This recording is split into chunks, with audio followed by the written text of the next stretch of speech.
Bisa kita mulai? Baik. Bismillahirrahmanirrahim. Assalamualaikum warahmatullahi wabarakatuh. Alhamdulillahi wa kafa. Wassalatu wassalamu ala rasulillahi al-mustafa wa ala alihi wa sahbihi wa man wafa. Amma ba'd. فيا عباد الله أوصي نفسي وإياكم بتقوى الله فقد فاز المتقون فلا تموتن إلا وأنتم مسلمون. فقال تعالى يا أيها الذين آمنوا اتقوا الله حق تقاته ولا تموتن إلا وأنتم مسلمون. وقال يا أيها الناس اتقوا ربكم الذي خلقكم من نفس واحدة وخلق منها زوجها وبث منهما رجالا كثيرا ونساء واتقوا الله الذي تساءلون به والأرحام إن الله كان عليكم رقيبا. Saudara-saudariku, Bapak Ibu sekalian, semoga Allah senantiasa memuliakan kita semua. Mari kita awali pertemuan kita di pagi ini, kajian duha ini, dengan bersyukur pada Allah Subhanahu wa taala bahwa kita masih diberikan kesempatan oleh Allah menjalani kehidupan di hari ini. Saat barangkali mohon maaf sementara saudara-saudari kita sudah kembali menghadap Allah Subhanahu wa taala. Penting Bapak Ibu catat, Allah memberikan statement dalam Al-Qur'an di surah ke-67 Al-Mulk ayat kedua itu, huwallazi khalaqal mauta wal haya liyabluwakum ayyukum ahsanu amala. Dan kita nanti fokus karena saya 10:30 harus meninggalkan tempat ini ya. Jadi saya harus berangkat kembali. Jadi nanti ada materi yang harus kita padatkan. Jadi kalau ibu tidak fokus nanti ada beberapa hal yang ketinggalan, sayang ya. Lihat kalimatnya, huwallazi khalaqal mauta wal haya. Dialah Allah yang telah menciptakan kematian lalu kehidupan. Tujuan utamanya liyabluwakum ayyukum ahsanu amala, untuk menguji yang masih hidup itu siapa yang bisa meningkatkan amal kebaikannya. Sekarang coba perhatikan di sana, di ayat itu yang didahulukan kematian atau kehidupan? Kematian. Wallazi khalaqal mauta wal haya. Tapi umumnya manusia, maaf, wafat dulu baru hidup atau hidup dulu baru wafat? Hidup dulu baru wafat. Baik. Pertanyaannya lihat, kenapa di situ didahulukan kematian dulu baru kehidupan? Ya.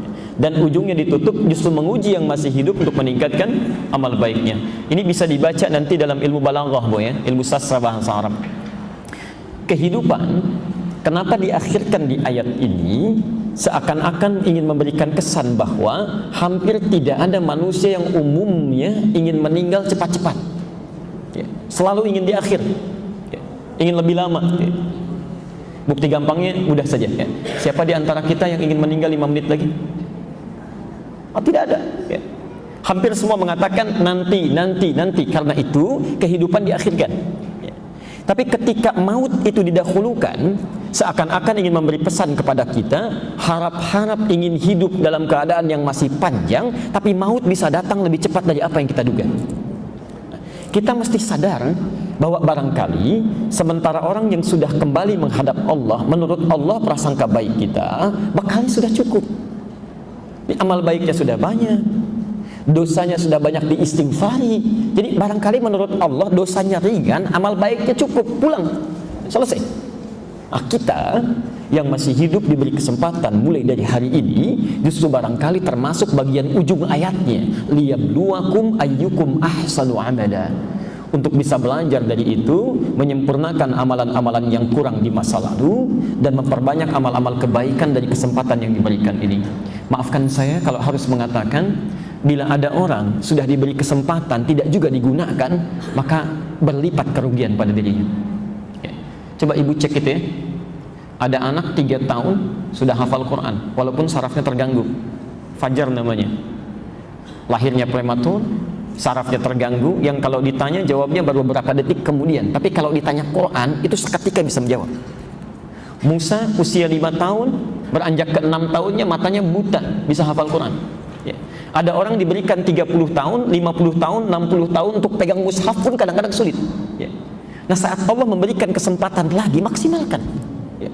berikan dan isi itu dengan kebaikan. Barangkali ini waktu diberikan oleh Allah untuk sekedar beristighfar kita akan dosa-dosa yang pernah dilakukan, dan menambah amal saleh yang barangkali kurang, supaya cukup bekal kita untuk menghadap Allah Subhanahu wa taala. Nah, mudah-mudahan pertemuan kita hari ini dinilai oleh Allah Subhanahu wa taala sebagai bagian dari amal saleh kita yang sekiranya diwafatkan kita kapan saja, cukup bekal kita untuk kembali kepadanya.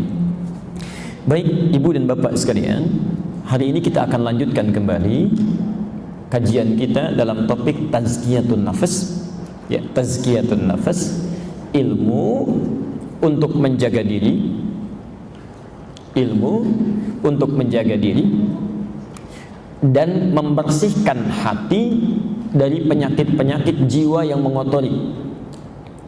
Jadi ilmu, ya, saya ulang, ilmu untuk menjaga diri dan membersihkan hati dari penyakit-penyakit jiwa yang mengotori. Ilmunya disebut dengan tazkiyatun nafas.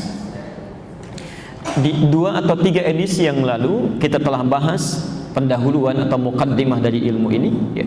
Kita sudah terangkan bagaimana awal mula manusia diciptakan. Kita sudah bahas apa itu perbedaan antara roh, ya, kemudian nafas, ya, ada juga akal, ada fisik, kita sudah bedakan. Nah, hari ini kita akan belajar inti kajiannya. Jadi dimulai dari sini, ya. Dan ini nanti akan menentukan apakah seseorang bisa berperilaku baik atau berperilaku buruk. Ya. Kesimpulan kita yang terakhir kemarin, sikap seseorang bisa bersikap baik atau buruk, beramal soleh atau berbuat salah, itu kata Nabi bergantung pada keadaan hatinya. Jadi kalau situasi hatinya tidak memiliki penyakit-penyakit, bersih dia, maka hati akan memberikan respon positif kepada seluruh anggota tubuhnya, ya. Jadi kalau dalam diri kita ini tidak punya iri hati, misal, ya, sikapnya hanya baik saja, tidak punya dengki, tidak punya marah, ya, sikapnya baik, maka yang keluar ke tangan akan baik, ke wajah akan baik, ya. Yang terlahir hanya senyum, matanya baik, perkataannya baik, tangannya baik, kakinya baik, karena isi hatinya bersih, tidak ada yang kotor, ya. Tapi kalau isi hatinya kotor, ini yang jadi masalah, mohon maaf, maka yang kotor ini nanti akan diteruskan masuk ke mata, tiba-tiba pandangannya tidak mengenakan, ya. Orang bisa berpandangan dengan teduh, yang ini kok terus-terusan melotot, ya. Masuk ke mulut, ada orang yang bisa bicara yang baik-baik, tapi kok yang ini bisa kasar, ya, karena isinya kotor, ya. Masuk ke tangan, bisa berbuat yang curang. Masuk ke kaki, bisa melangkah pada yang tidak tepat. Nah, ilmu untuk membersihkan keadaan hati ini supaya yang mengalir pada anggota tubuh itu baik, itulah yang disebut dengan tazkiyatun nafas.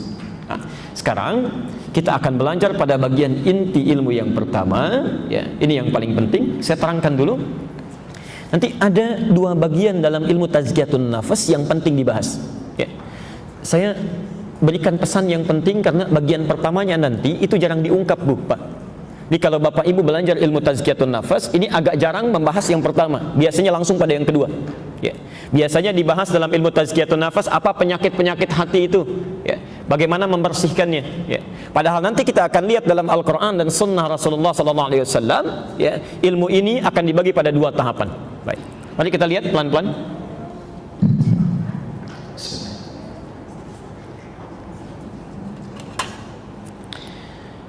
Saya pernah terangkan di awal pertemuan bahwa setiap manusia yang tercipta terlahir dari perut ibundanya, rahim ibundanya, maka keadaannya disebut oleh hadis Nabi SAW sebagai fitrah, cenderung baik, ya. Dan lingkungan nanti akan merubah, tiba-tiba bisa bersikap buruk, ya. Kita lihat di hati seseorang, kalbu seseorang.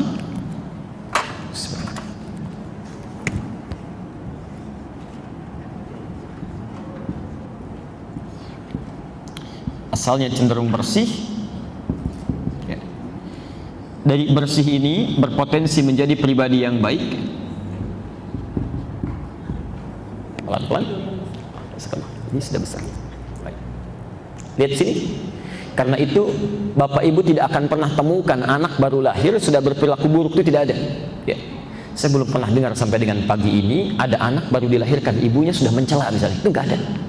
Begitu lahir, kenapa mama melahirkan saya? Nggak ada, ya, pasti nangis, ya. Saking lembutnya orang di sekitarnya, jangankan kawannya, lawannya pun bisa sayang itu, ya. Bisa sayang, kelembutannya, kasih sayangnya dan sebagainya, ya. Tapi kenapa nanti setelah dia tumbuh, berkembang dewasa, ada sesuatu yang berubah dalam dirinya?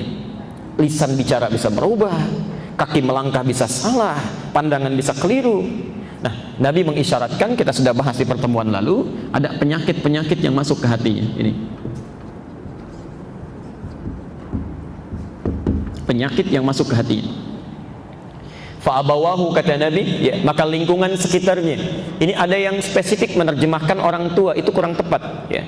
Abawa itu dalam bahasa Arab itu bukan ayah dan ibu. Abawa itu lingkungan yang memberikan pengaruh, ya. Bisa ayahnya, bisa ibunya. Ada anak ketika terlahir ayahnya wafat, ya. Sebelum lahir, bahkan sebelum lahir ayahnya meninggal, saat lahir ibunya meninggal, ya. Kan bawaannya baik itu, cuma mungkin dirawat oleh pamannya, dirawat oleh kakeknya, dirawat oleh tetangganya, ya. Nah, itu yang memberikan pengaruh.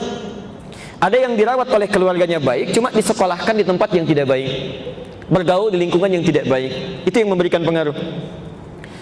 Masuk penyakit ke dalam hatinya, kata Nabi. Ini yang kemudian merubah keadaan yang bersih menjadi kotor. Dari sini melahirkan perilaku yang buruk kehidupannya. Pelan-pelan. Nah, ilmu untuk mengembalikan yang kotor ini ke dalam keadaan bersih, membersihkan penyakit yang mengotori kalbu ini supaya kembali pada keadaan yang baik sikapnya, bersih isi kalbunya, itu yang kita namakan dengan tazkiyatun nafas, ya. Kemarin kita sampai sini.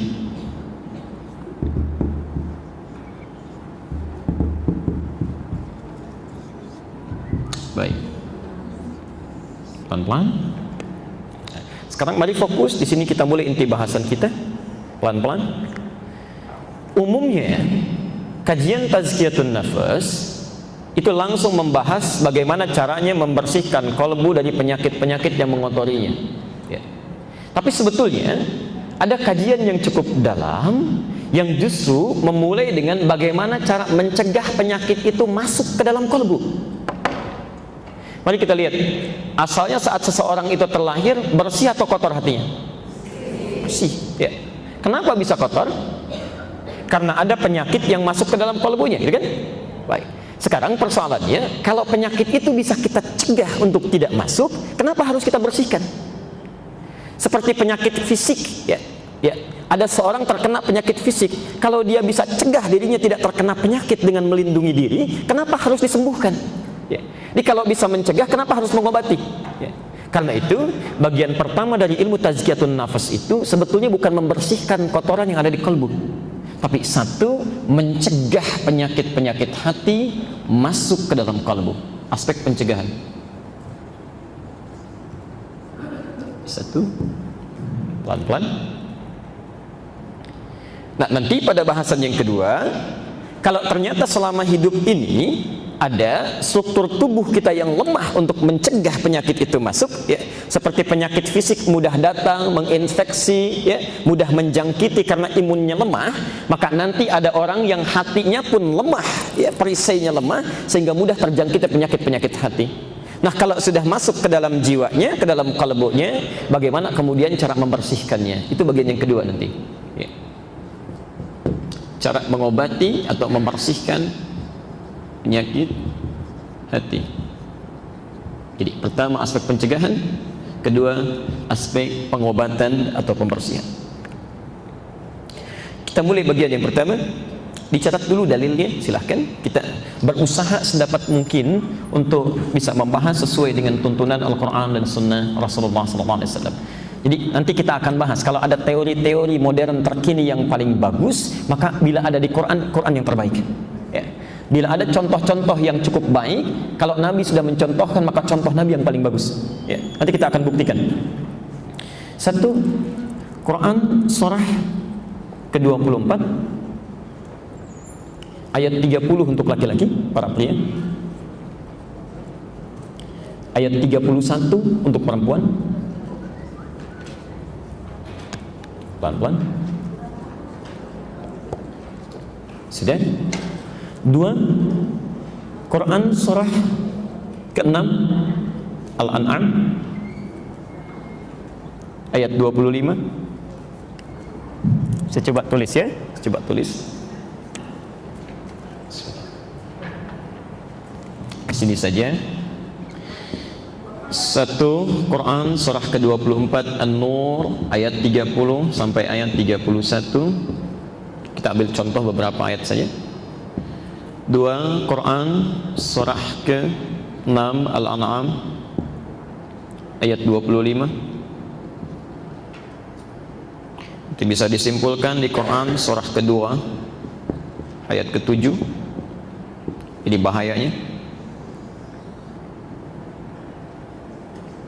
Kita ambil hadisnya misalnya.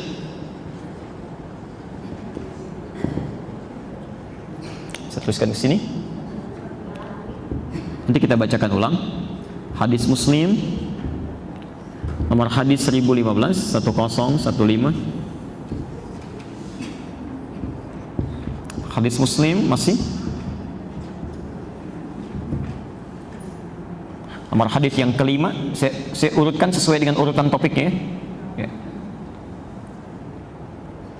Hadis yang kelima. Baik, saya bacakan ulang. Sudah? Saya ulang ya.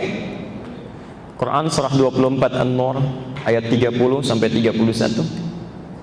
Kedua Quran surah ke-6 Al-An'am ayat ke-25. Ketiga Quran surah kedua Al-Baqarah ayat ke-7. Hadisnya kita ambil 2 contoh saja ya.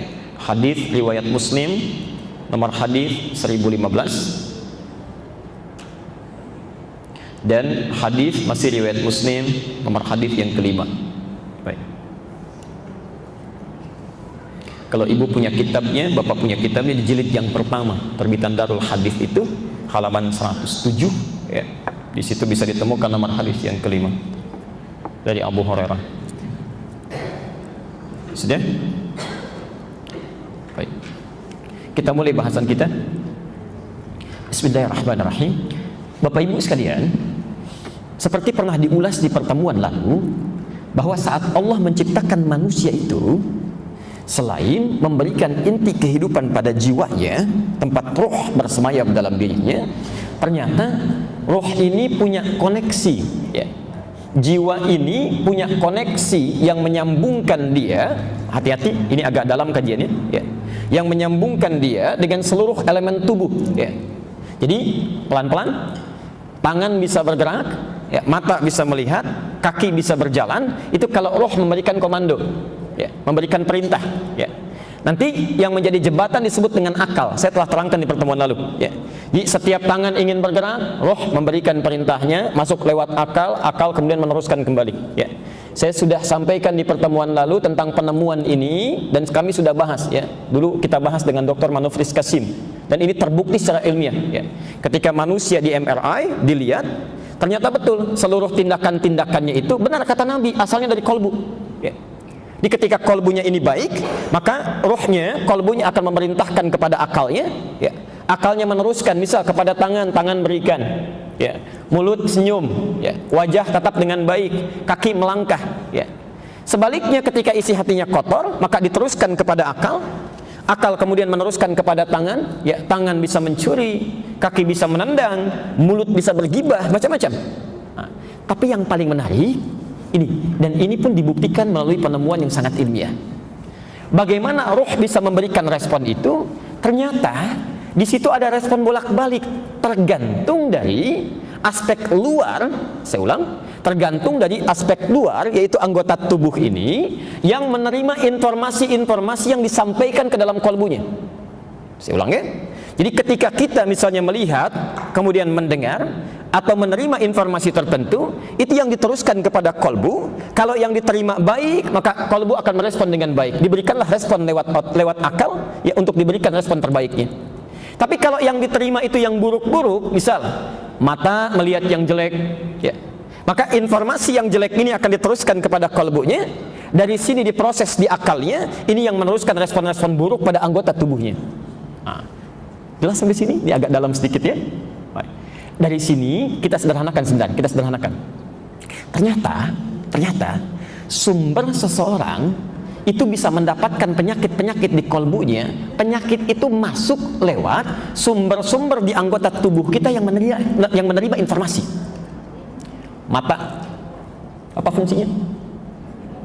Bukan cuma melihat, menerima informasi lewat penglihatan.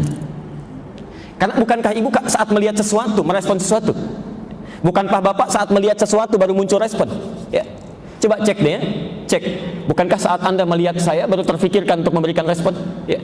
Ada yang mikir, ada yang macam-macam, ya. Bukankah saat melihat pintu masjid dibuka, tiba-tiba respon ke kaki, masuk langkahkan kaki kanan, ya. Begitu pintu dibuka untuk keluar, responnya langkahkan kaki kiri, ya. Kenapa respon itu keluar? Karena ada yang dilihat. Ada yang nampak dalam penglihatan, ya. Demikian juga ketika Anda misalnya mendengar sesuatu. Contoh. Ibu tolong simpan pulpennya dulu, Bu. Simpan dulu, yang ada yang nulis. Tuh kan ibu lakukan kan?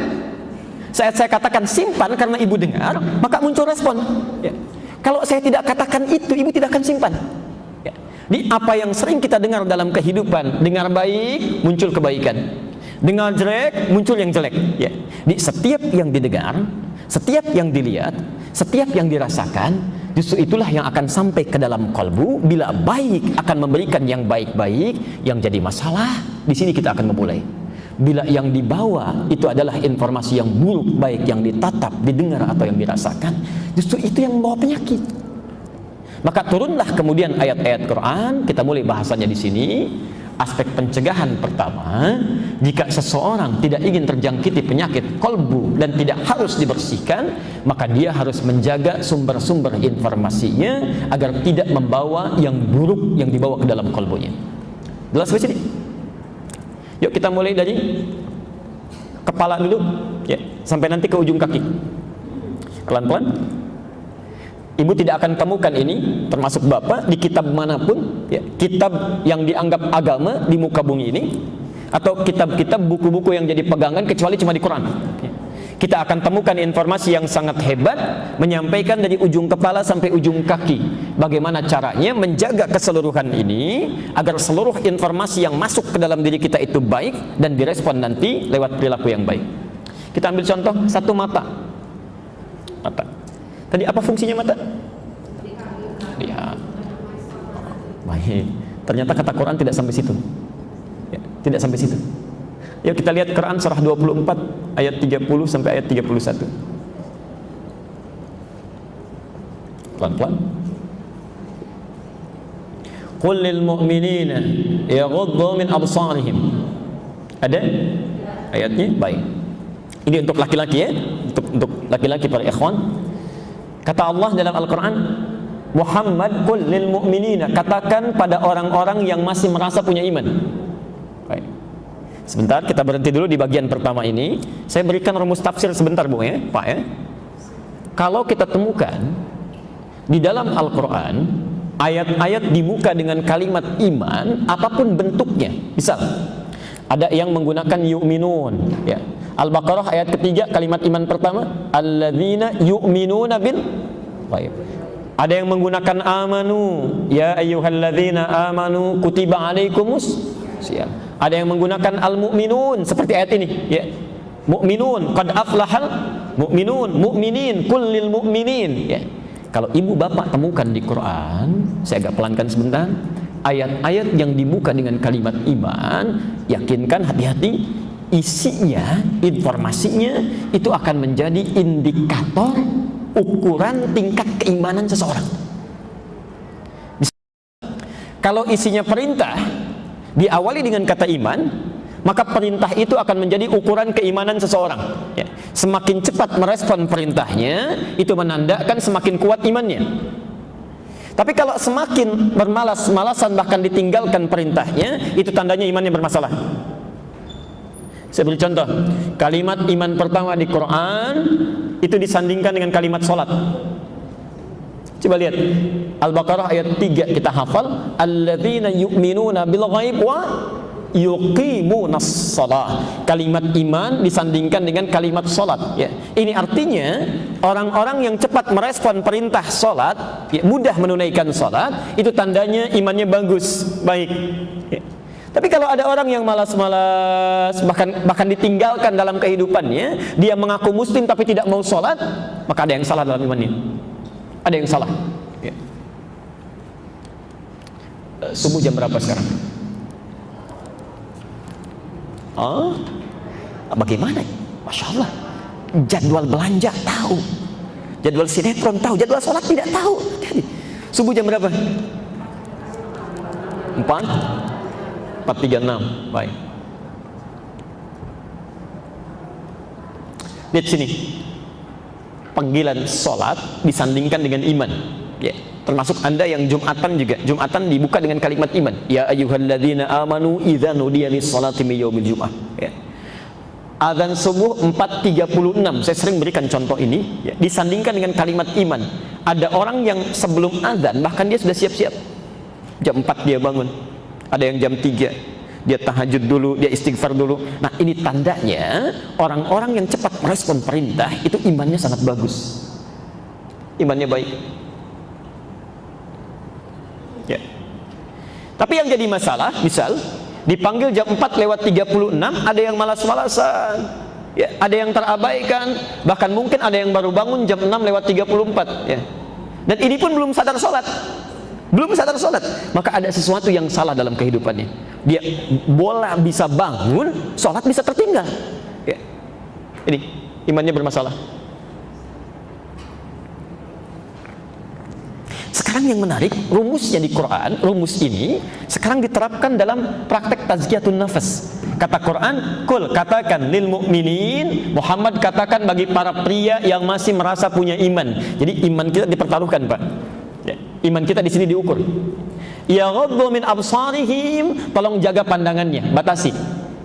Ternyata kata Quran, mata itu fungsinya bukan hanya sekedar melihat, tapi melihat pada hal-hal yang diperkenankan. Yang dibatasi oleh hukum syariat. Ya. Jadi kalau misalnya, mohon maaf, ada di antara para pria melihat sesuatu yang tidak diperkenankan di luar batas yang dibenarkan oleh syariat, maka ada yang salah dengan imannya.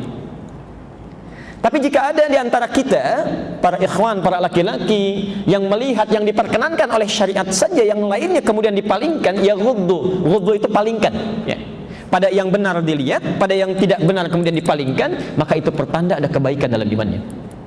Baik. Yuk kita perhatikan misal, ya, Nabi menganjurkan kita melihat yang baik-baik, ya, melihat orang ke masjid, melihat Quran, melihat orang yang berakhlak mulia, melihat pemandangan yang bisa mendekatkan diri kita kepada Allah. Karena itu yang menarik begini, ketika seseorang dekat dengan Allah, itu lihat pemandangan pun yang diingat bukan bagusnya, yang diingat Allahnya. Ya. Coba lihat, dulu kami saat berada di Tripoli, di Libya, kami mengajar di sekumpulan ahli perminyakan, ya. Ada seorang geologis yang sebelum mengaji itu kalau lihat batu, ya, bawa berita atau informasi setelah beliau penelitian itu ceritanya, wah batu itu hebat, Ustaz. Ya, Ustaz, lihat batu itu bisa bedakan satu dengan yang lain, ada kode-kodenya. Tapi setelah belajar, ya, setelah ngaji, mengkaji Quran, melihat keterangan Nabi, cara pandangnya sudah lain. Masya Allah, Ustaz, betapa Allah itu sempurna menciptakan alam. Lain kalimat itu, Masya Allah, Ustaz. Jadi Allah sudah memberikan tanda pada batu. Jadi ada orang-orang yang ketika menatap sesuatu pun saking kuatnya imannya, yang diingat Allah saja. Ali Imran 10 ayat terakhir itu, "Inna fi khalqis samawati wal ardi wa ikhtilafil laili wan nahari la ayatin liulil." Lihat ayat selanjutnya, "Alladzina yadhkurunallaha qiyaman wa qu'udan wa 'ala junubihim." Jadi ada orang-orang yang lihat langit kagum aja, ya. 9 Maret nanti ada gerhana total, ya, Masya Allah, disiapkan dari sekarang, cuman kagum, numpang kagum aja pada peristiwa itu, ya. Tapi ada orang-orang yang jauh-jauh ketika melihat itu dilihat dengan imannya. Masya Allah, Allah ciptakan alam, begitu bagus bintang, begitu bagus matahari, begitu bagus bulan, tidak mungkin ada yang menciptakan selain Allah Subhanahu wa taala. Itu pandangan kebaikan. Nah, yang menarik, yuk kita kembalikan bagaimana pandangan-pandangan itu bisa muncul sehingga bisa menguatkan iman. Kata Quran, kalau mata ini dijaga supaya lihat yang baik-baik saja. Kalau seseorang ada melihat yang buruk-buruk, ini yang jadi masalah. Ternyata, maaf, pertama, pandangan yang buruk itu kata Al-Quran diisyaratkan di ayat ini, satu, itu bisa meruntuhkan iman. Ingat ya, dibuka dengan kata iman tadi. Artinya kalau ada orang melihat yang buruk-buruk, itu imannya bermasalah. Ya. Lihat tayangan yang tidak bagus, gambar-gambar yang buruk, ya. Maaf, tampilan-tampilan yang tidak tepat. Jangankan oleh agama, oleh moral saja tidak dibenarkan. Ya. Sederhana, gambar-gambar yang buruk itu kan jangankan bagi umat beragama, yang merasa tidak beragama pun itu menolaknya. Ya. Berarti memang betul secara fitrah itu ada yang salah, ya. Ada yang keliru. Nah, yang menarik, perhatikan, ketika seseorang menggunakan pandangannya untuk melihat yang buruk-buruk, satu, resiko imannya bermasalah. Yang kedua, ini yang paling berbahaya, ternyata pandangan pada yang buruk itu seketika membawa penyakit yang dimasukkan dalam kolbunya. Penyakit yang dimasukkan dalam kolbunya. Sekarang yang lagi rame-rame itu ada LGBT ya, ya. Lesbian, gay, gitu kan, biseksual, dan transgender itu ya. Saya agak kecewa itu, agak kecewa. Ada seorang pakar, Ryu Hasan, ya, orang Indonesia, ya, orang Indonesia yang memberikan satu pernyataan yang cukup mengagetkan, ya, bahwa penyakit LGBT itu bukan penyakit katanya. Itu sesuatu yang normal, ya. Jadi bawaan fitrah otaknya itu sudah begitu, ya. Bawaan fitrah otaknya sudah demikian, itu normal. Dalam ilmu psikologi katanya itu sesuatu yang sudah ditepis dan disepakati sebagai bagian yang bukan dari penyakit. Jadi bawaan normal, struktur otaknya beda, ya. Struktur otaknya lain, alhamdulillah. Itu masya Allah. Saya mohon maaf Bu ya, Pak. Justru ternyata teori Quran tadi yang kami sampaikan itu justru sudah dibuktikan oleh para peneliti jauh-jauh hari sebelum peristiwa ini terjadi. Yang LGBT yang marak di Indonesia ini, ya.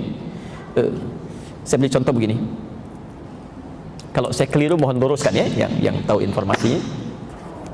Saya berikan sejarahnya dulu kenapa ini sampai disokong besar-besaran, di barat sampai memberikan dana, sampai rame sekarang dipopulerkan, ya. Sampai PBB mengeluarkan dana luar biasa ya untuk kampanye ini. Ini apa sebetulnya yang melatar belakangi? Jadi begini. Tahun sekitar 1948 ada seorang ahli dari Polandia, pakar saraf, ya, namanya Jerzy Knorski, ya, Jerzy Knorski, sekitar tahun 1948 itu memperkenalkan sebuah teori bahwa otak manusia itu ternyata sifatnya seperti plastik, ya, fleksibel. Berdasarkan apa yang dia terima, informasi yang masuk ke dalam otak, seperti itulah otak akan bersikap. Di otaknya tidak kaku, ternyata tidak kaku. Ya. Dapat informasi ini, dia respon dengan keadaan sarafnya. Ya. Dengar situasi begini, otak kemudian memberikan respon dari pendengaran itu. Ya. Nah ini ternyata membantah teori yang telah berlaku sebelumnya bahwa otak manusia itu cenderung kaku. Kalau sudah begitu ya begitu. Ya. Ternyata kata Jerzy Knorski ini, ya, yang kemudian sebelumnya diinspirasi oleh William James, seorang pakar dari Amerika, ternyata betul struktur otak kita itu ketika dibawa dalam kehidupan, semakin banyak menerima informasi, saraf-saraf yang di otak itu akan menyesuaikan dengan informasi yang diterima. Contoh, saya beri contoh begini. Bapak misalnya melihat sesuatu yang baik, ya.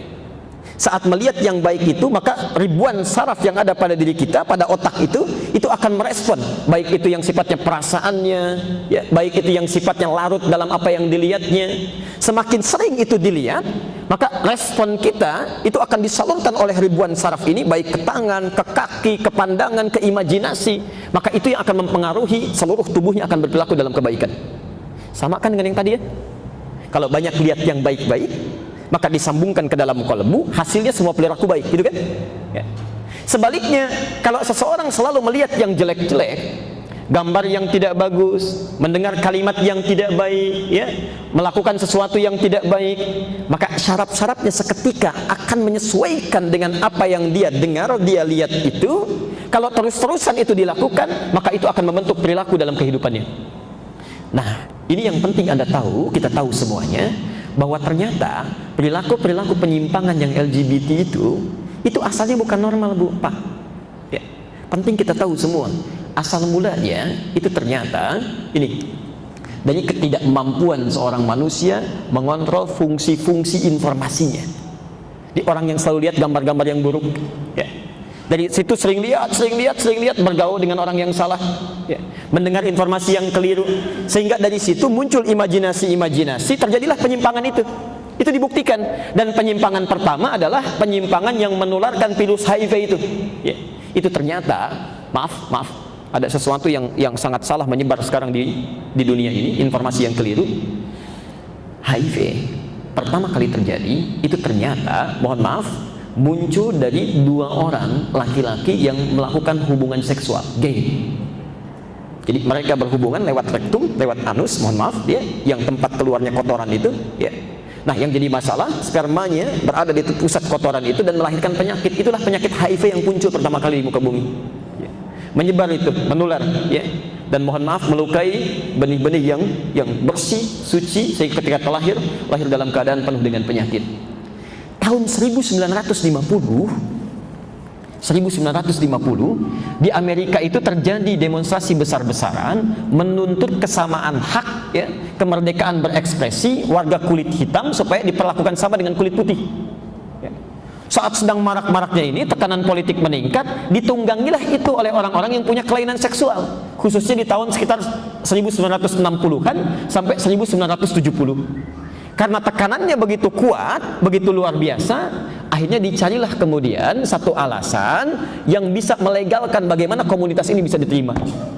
Pada tahun 1973 itulah kemudian dikeluarkan sebuah pernyataan bahwa, mohon maaf, ini asal mulanya, gay, lesbi, transgender termasuk yang lainnya, itu ternyata mereka, maaf, yang tadi saya sampaikan, memiliki struktur otak yang berbeda, lahir dengan otak seperti ini, karena itu mesti diterima dia dari manusia yang normal sesuai dengan fitrahnya. Itu pertama kali munculnya dari situ, ya.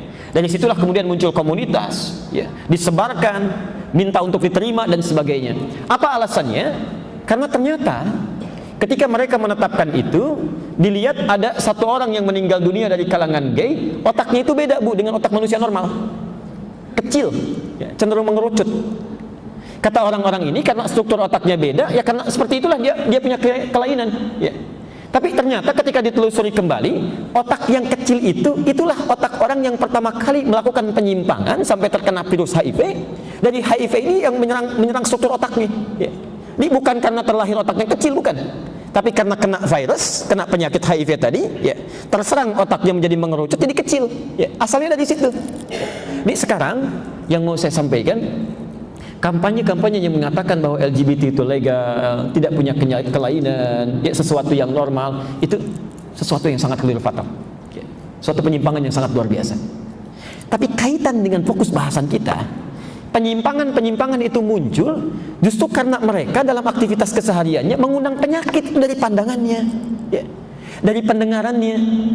Nah, kita 15 abad sebelum ini sudah diingatkan, kalau perilaku kita tidak ingin menyimpang, anak-anak ibu ingin sehat, cucu bapak ingin bagus, maka yang pertama kali dipastikan kata Al-Quran, satu, jaga pusat-pusat informasinya, mulai dari kepala, ya.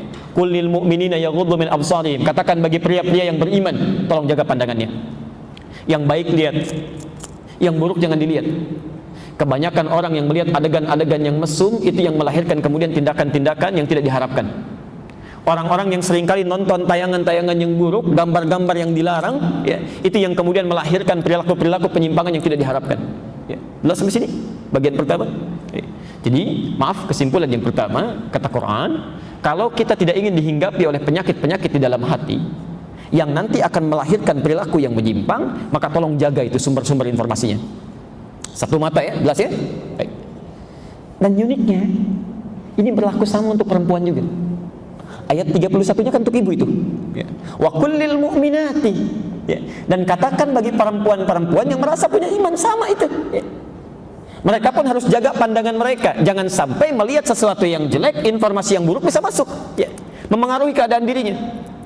Saya sering tanyakan ini, mohon izin Pak, ya, ini kadang-kadang suka bergurau saya. Bapak kalau lihat iklan shampoo, yang dilihat shampoo-nya apa orangnya? Ya.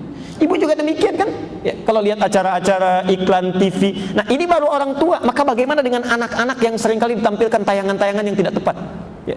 Kenapa anak menjauh dari sifat penurut? Kenapa seringkali marah meluap? Kenapa seringkali tidak mudah menaati perintah orang tuanya? Barangkali maaf, doa ibu itu tidak sebanding dengan apa yang ditampilkan dalam perilakunya. Katanya berdoa kalau menginginkan anak yang soleh, tapi selalu diperlihatkan gambar-gambar yang tidak tepat. Ya. Katanya bermohon kepada Allah supaya anaknya bisa beramal soleh, tapi selalu diperlihatkan acara-acara yang salah. Bagaimana bisa nyambung? Ya. Yang tidak menarik itu begini, yang tidak menarik. Malam-malam orang tua menangis kepada Allah, jadikan anak saya Allah rajin sholat, bisa baca Quran, tapi disekolahkan di tempat yang tidak pernah mengajarkan sholat. Ya. Disekolahkan, dididik di tempat yang tidak pernah bisa membaca Quran. Bagaimana bisa itu terjadi? Ya. Dan anehnya ketika pulang ke rumah, nontonnya tidak dilihat, acaranya tidak diperhatikan, yang didengar tidak dikontrol. Bagaimana bisa itu terjadi? Itu pertama kali yang nanti melahirkan perilaku yang tidak mudah kemudian diperbaiki. Ya. Makanya nanti lain waktu kita akan bahas ya. Al-Quran itu begitu jeli Bu, Pak, memberikan konsep pendidikan anak dari mulai dalam kandungan sampai dengan anak itu meninggal dunia. Sampai dengan meninggal dunia. Kalau kita masih hidup itu, saya beri contoh cepat ya, contoh cepat saja. Kalau ada seseorang tengah mengandung dalam kandungannya, maka Al-Quran meminta kepada orang tuanya untuk dijaga kandungan itu supaya nanti saat melahirkan terlahir benih yang soleh, ya. Anak yang soleh. Quran surah ke-7 Al-A'raf ayat 189. Saya agak cepat dulu ya, karena ini bukan bahasan kita.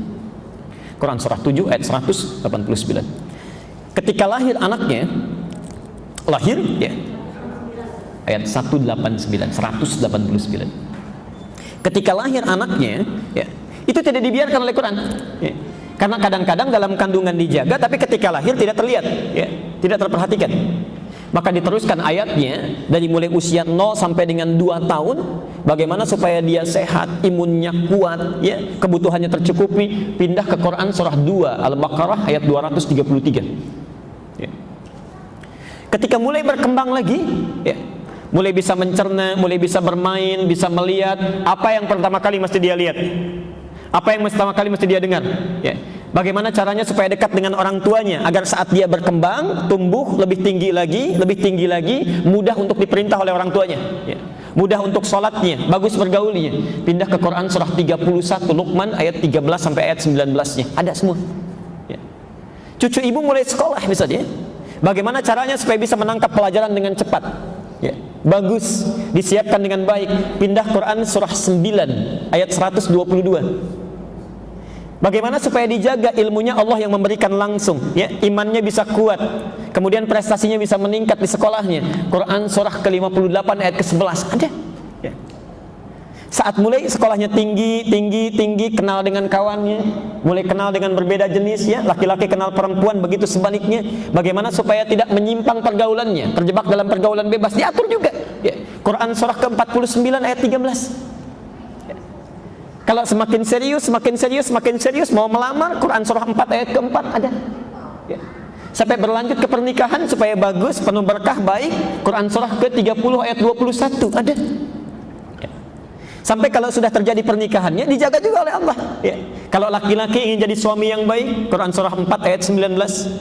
Kalau perempuan ingin jadi istri yang salihah, Quran surah ke-4 ayat 34-nya. Ya. Bahkan hebatnya, saat ibu punya putra sudah berumah tangga, yang laki-lakinya sebagai suami mulai mencari nafkah, itu pun diarahkan juga oleh Quran. Bagaimana supaya terjaga dengan baik? Quran surah kedua Al-Baqarah 168. Kalau ingin lebih cepat, ayat 172. Kalau ingin lebih mudah, Quran surah 7 ayat ke-96-nya. Ada semuanya, Bu. Ya. Bahkan saat sakit pun, bagaimana caranya berobat yang benar, ya, yang baik, yang tidak tercampuri oleh sesuatu yang haram, yang tidak mengundang penyakit. Kalau sakitnya biasa-biasa, Quran surah 26 ayat 80. Kalau sakitnya parah, Quran surah ke-21 ayat 83 sampai 84. Ada semuanya. Ya. Insya Allah. Bahkan saat seseorang akan meninggal pun, Quran masih memberikan gambaran. Mau yang mana? Apakah yang baik-baik? Quran surah ketiga ayat 185. Yang dipanggilnya enak, Quran surah ke-89 ayat 27 sampai dengan ayat 30. Ya. Ya, saya cuma berikan gambaran, nanti kalau mau tanya lagi silahkan. Ya, ya, baik. Ya, enggak, tadi dari awal saya sampaikan bahwa saya akan bacakan cepat, ibu nggak usah catat. Nanti di akhir silahkan kalau mau tanya lagi. Ya. Saya cuma ingin sampaikan, sebetulnya diri kita ini dirawat oleh Allah dari sebelum lahir sampai mau meninggal. Ya. Jadi kalau kita berubah menjadi jelek, yang salah itu bukan Allah, bukan fitrahnya itu. Ya. Yang salah diri kita sendiri. Allah sudah merawat diri kita dengan baik, kita yang mencelakai diri. Jadi kalau tangan ini berubah menjadi kotor, kaki menjadi salah melangkah, lisan jadi salah bicara, itu bukan Allah yang salah. Allah sudah jaga, kenapa kita rusak? Itu maksudnya. Jelas sampai sini? Baik, itu contoh bagian yang pertama. Jadi tolong ibu, bapak mulai hari ini pastikan di seluruh keluarga kita, mulai anak, cucu, keluarga besarnya, coba lihat, jangan-jangan yang menjadikan salah berperilaku itu karena salah memandangnya, ya. salah menampilkan informasi lewat pandangannya. Ya. Jelas di sini? Contoh kedua, ini yang paling berbahaya. Saya berhenti di sini. Nanti kalau ada pertanyaan silahkan diajukan setelah sesi ini. Ya. Saya beri contoh cepat. Contoh kedua, Quran surah 6 ayat ke-25.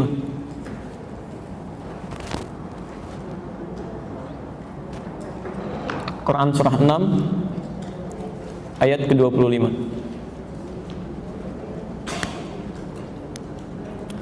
Saya mau masuk ke mulutnya. Ke mulut saya cepat saja. Maaf, di telinga dulu sebentar, telinga nanti baru masuk ke mulut. Telinga dulu. Ini yang paling dominan ya, ini yang paling dominan. Satu tadi mata.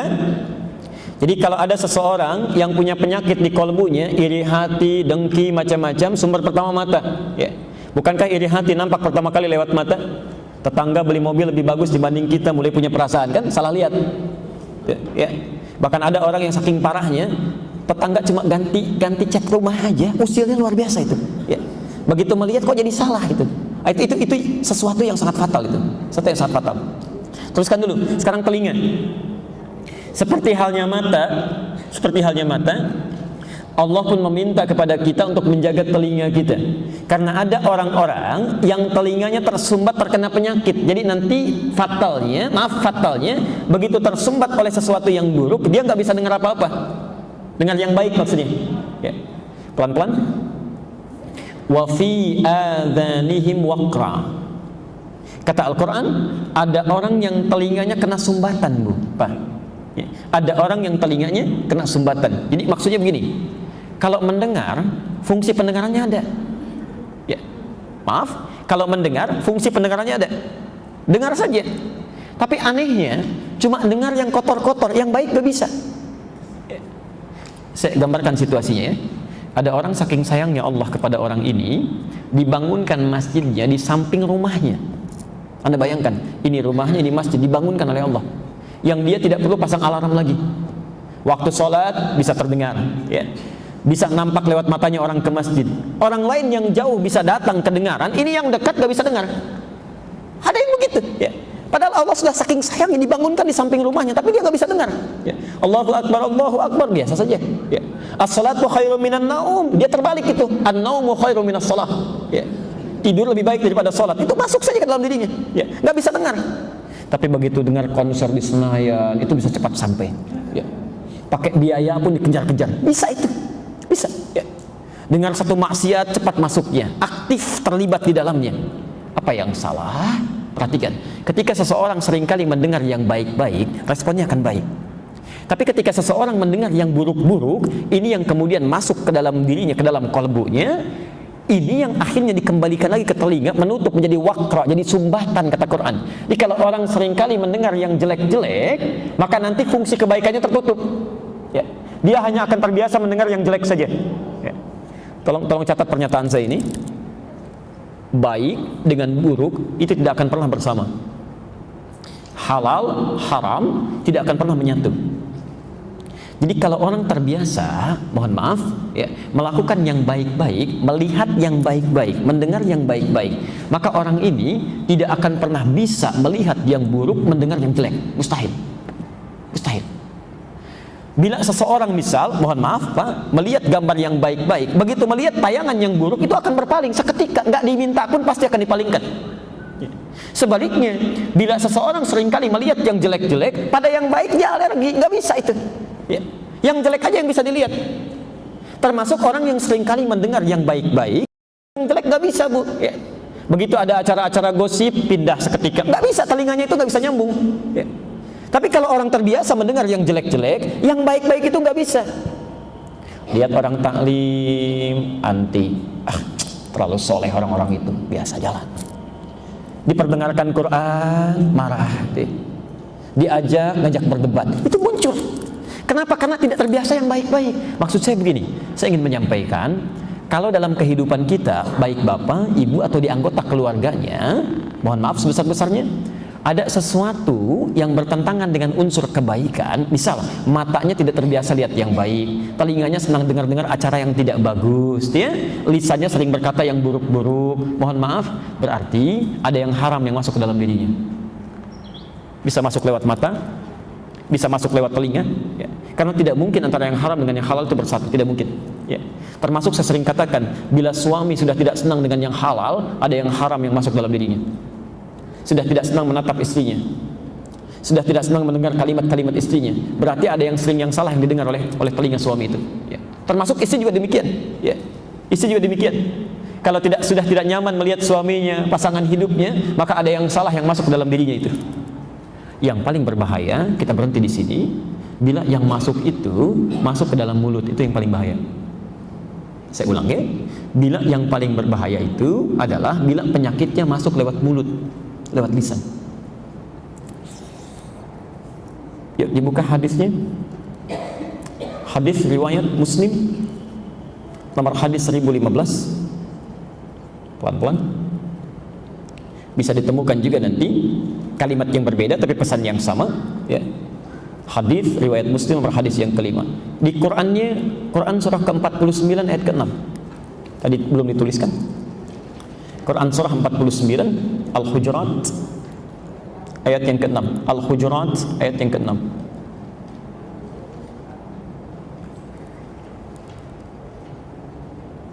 Sebentar. Baik, saya ilustrasikan begini Bu, ya. Saya ilustrasikan. Kalau yang masuk lewat mulut umumnya apa? Makanan, minuman, ya, konsumsi kehidupan.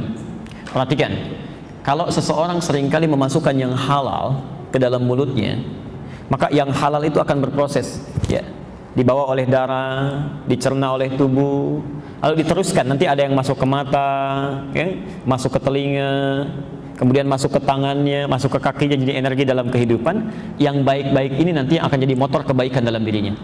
Begitu dengar sesuatu yang baik, cepat, karena biasa yang masuknya yang halal, ya, nyambung dengan yang halal lagi. Dengar azan, cepat, kakinya ringan melangkah, ya, tangannya mudah untuk bergerak, matanya mudah memandang yang baik-baik. Yang paling celaka, ini yang berbahaya, bila seseorang memasukkan yang haram dalam mulutnya. Maka yang haram ini masuk ke dalam mulutnya, diolah di tubuh, ya, dibawa oleh darah, itu yang menyebabkan kemudian dia masuk ke mata, jadi penyakit mata, ke telinga, jadi penyakit telinga. Bahkan yang paling berbahaya, ke hati, itu bisa menutup hati, jadi penyakit hati, itu yang paling fatal. Maka turunlah ayat Quran surah kedua Al-Baqarah itu, ayat yang ke-7. Perhatikan kalimatnya. Khatamallahu ala qulubihim wa ala sam'ihim wa ala absarihim ghishawa. Pelan-pelan. Ada orang-orang yang matanya nggak bisa lihat, kata Allah, ya, matanya tidak bisa melihat, ya, bukan mata fisiknya, ya. Saya pernah sampaikan di pertemuan lalu, ada mata fisik, ada mata hati kita itu, ya. Kalau mata fisik tugasnya itu untuk menampakkan benda-benda di sekitaran kita, ya. Ini apa? Mikrofon, ini handphone, ini tisu, itu mata fisik. Bahasa Qurannya disebut dengan basar, basorun, basara. Quran surah 17 ayat 36. Surah ke-17 Al-Isra ayat 36. Perhatikan kalimatnya. Innas sam'a wal basar. Sungguh pendengaran dan penglihatan itu. Penglihatan yang dimaksudkan basar itu penglihatan mata fisik, fisikal sifatnya. Basar. Pelan-pelan. Ini papan tulis, whiteboard, ini spidol, ini mic, itu basar namanya. Ada orang-orang yang nanti saat dihisab di akhirat nanti, itu matanya ditanya oleh Allah. Ditanya oleh Allah. Ya, kalau dalam bahasa kitanya, apa mata kamu itu tidak pernah difungsikan untuk melihat yang baik-baik? Mata, kemana tugasmu? Ya. Saat aku menampakkan orang-orang ke masjid untuk berangkat menunaikan sholat berjamaah, kamu melihat itu, apa kamu tidak lihat? Ya. Saat aku perlihatkan kepadamu mushaf, ya, kenapa kamu tidak bacakan? Kamu tidak respon? Ya. Maka mata akan menjawab, ya Allah saya lihat, tapi pemilik mata saya, pemilik ini, dia tidak merespon apa yang saya lihat. Akan ditanya. Pelan-pelan. Apa yang menyebabkan seseorang, mohon maaf, matanya bisa normal melihat kebaikan, tapi tidak bisa mengerjakan kebaikannya? Ya. Karena mata hatinya, saya ulang, mata hatinya terkena penyakit, dia tidak bisa memberikan nilai, tidak bisa memberikan respon. Ya. Pernah nggak Bapak Ibu punya gambaran begini? Bisa lihat orang pada ke masjid, tiba-tiba hatinya mengatakan cepat, dia sudah ke masjid. Pernah apa begitu ya? Ya. Ibu pernah melihat ketika orang sudah siap-siap taklim berangkat, di hati ada dorongan cepat, dia sudah siap-siap berangkat. Pernah begitu? Ya. Itu namanya basirah. Basirah.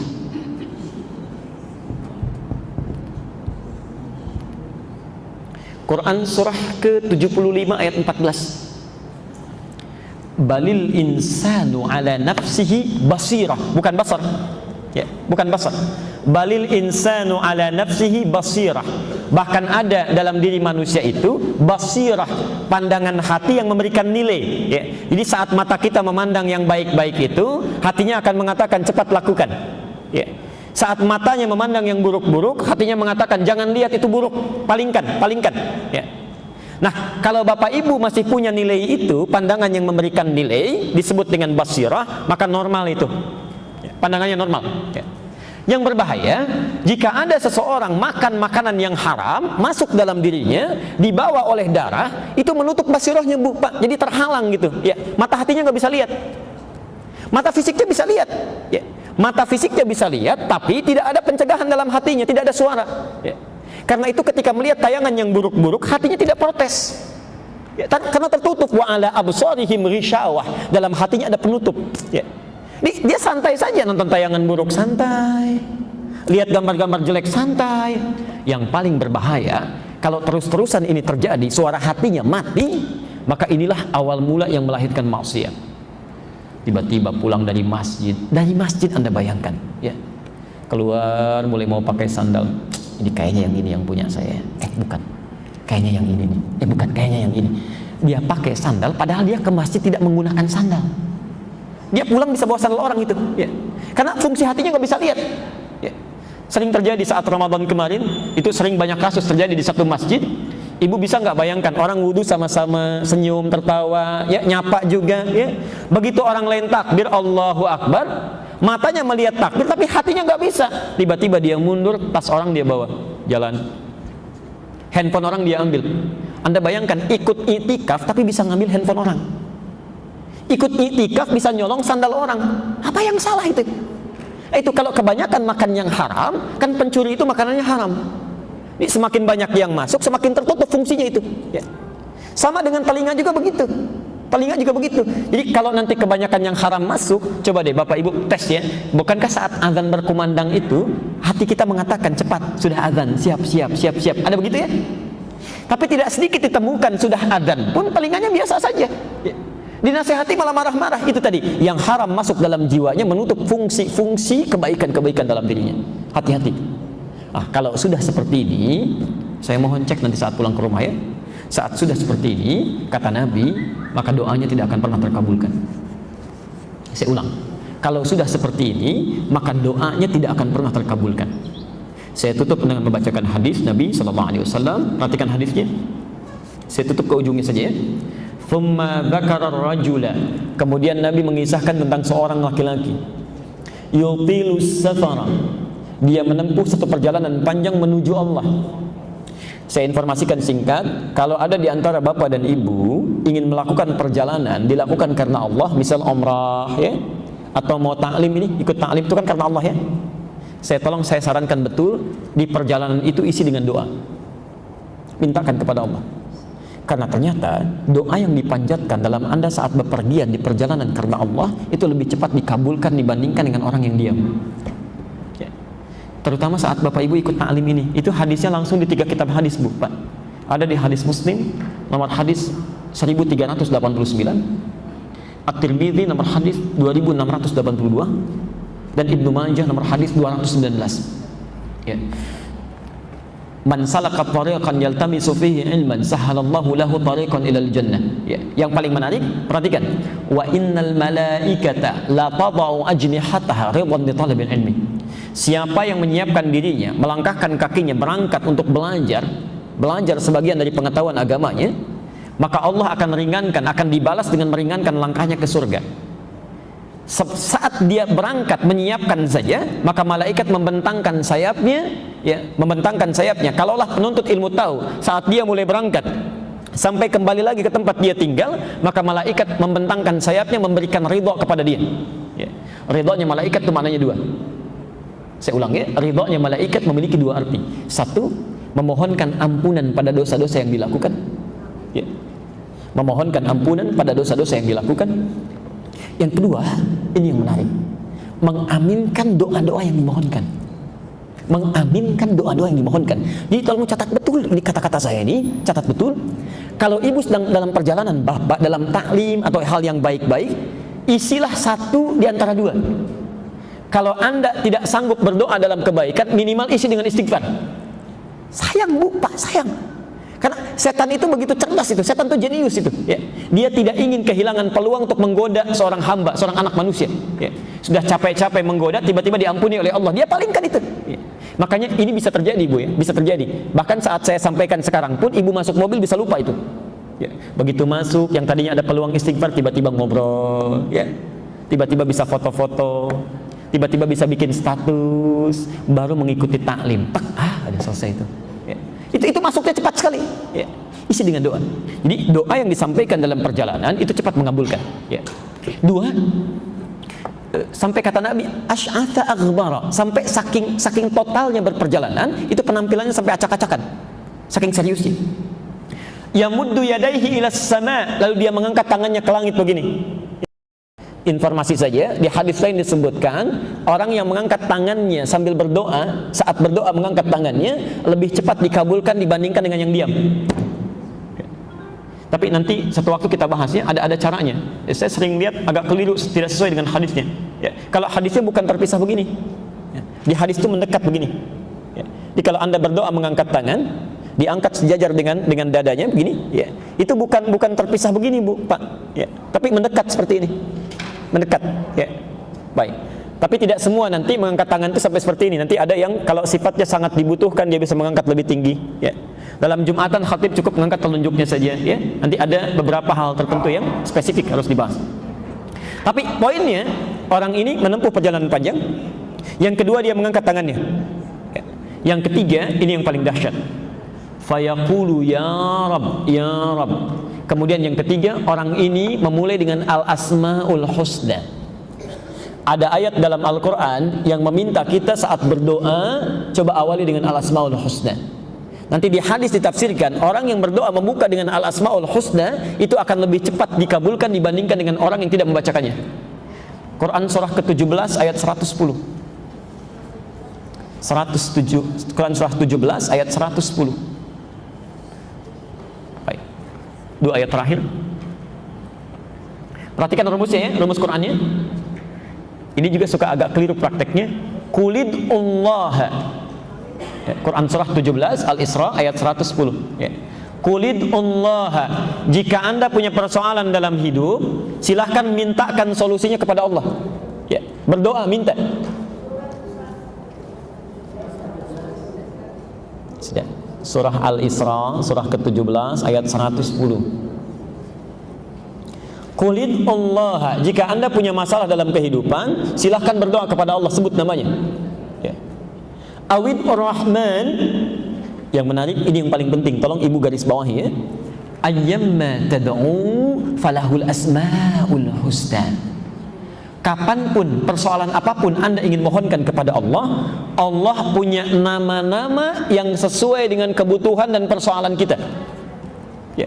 Lihat rumusnya. Jadi kalau ibu punya masalah, ingin menyebut Al-Asmaul Husna, kata Allah nggak usah disebut semuanya. Cari saja nama-nama Allah yang sesuai dengan kebutuhan kita. Ya. Misal, ada orang yang sedang terkena kesulitan, sulit sulit luar biasa. Cukup sebut namanya satu, ya Al-Fattah, ya Allah, ya Al-Fattah, ya Al-Fattah, ya Al-Fattah, minta. Ada orang butuh rezeki, sebut namanya ya Razzaq, ya Razzaq, ya Razzaq. Ya. Ada orang yang diusili, diganggu oleh orang lain, sebut namanya ya Al-Jabbar, ya Al-Jabbar, ya Al-Jabbar. Ya. Saat ada musibah, ingin diberikan kesabaran, sebut namanya ya Sabar, ya Sabar, ya Sabar. Ya. Tidak perlu semuanya, sebut yang terkait dengan kebutuhan kita saja.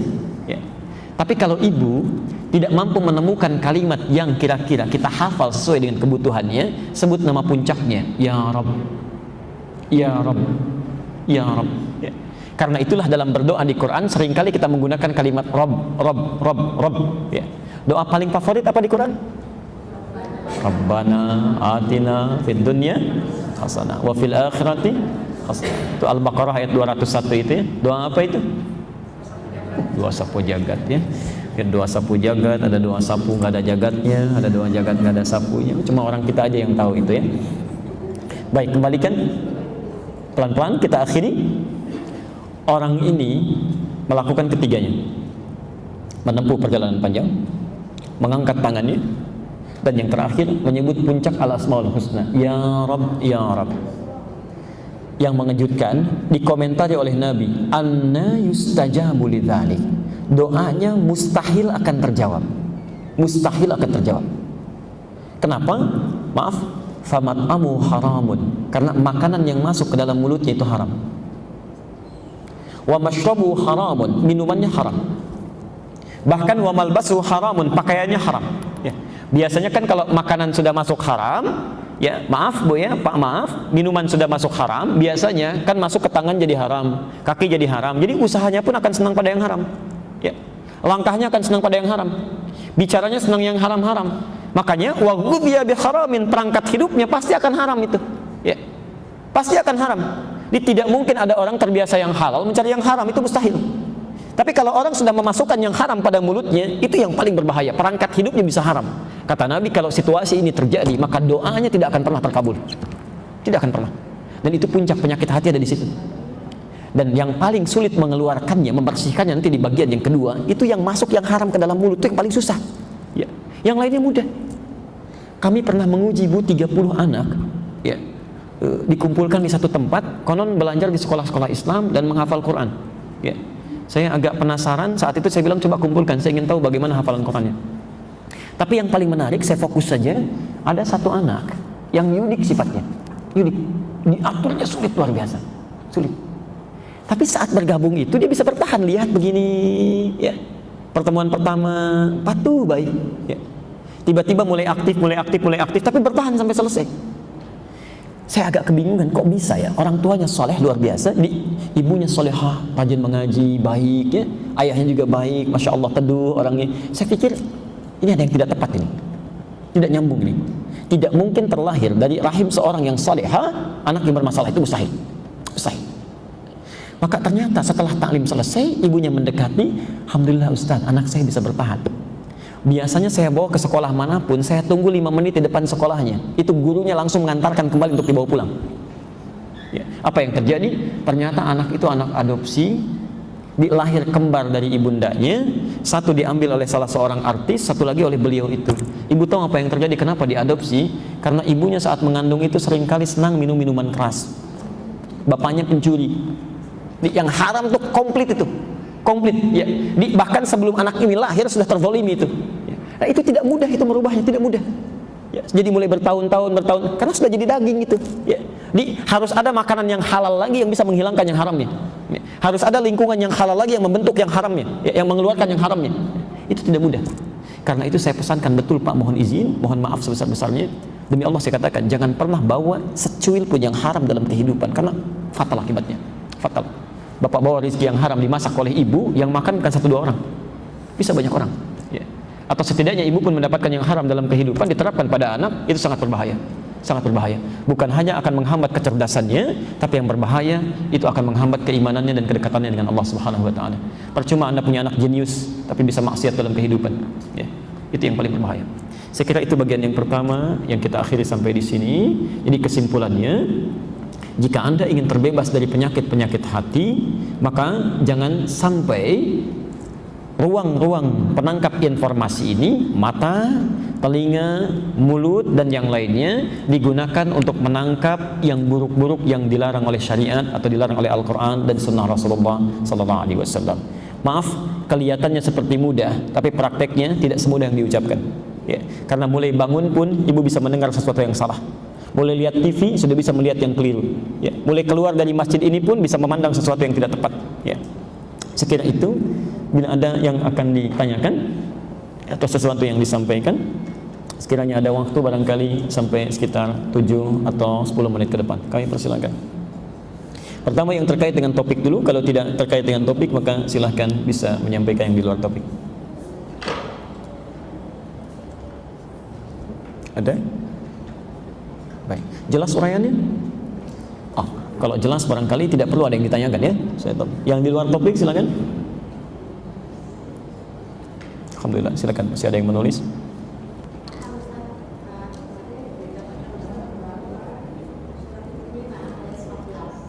Surah? Oh iya. Ya.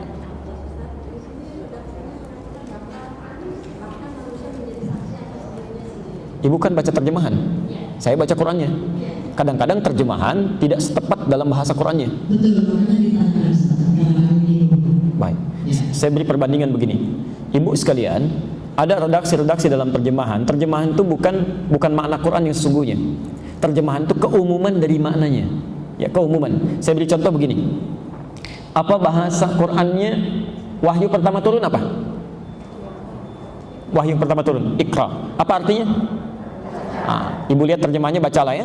Sekarang tolong ibu buka Quran surah ke-29 Al-Ankabut ayat ke-45. Saya ingin berikan perbandingan dulu.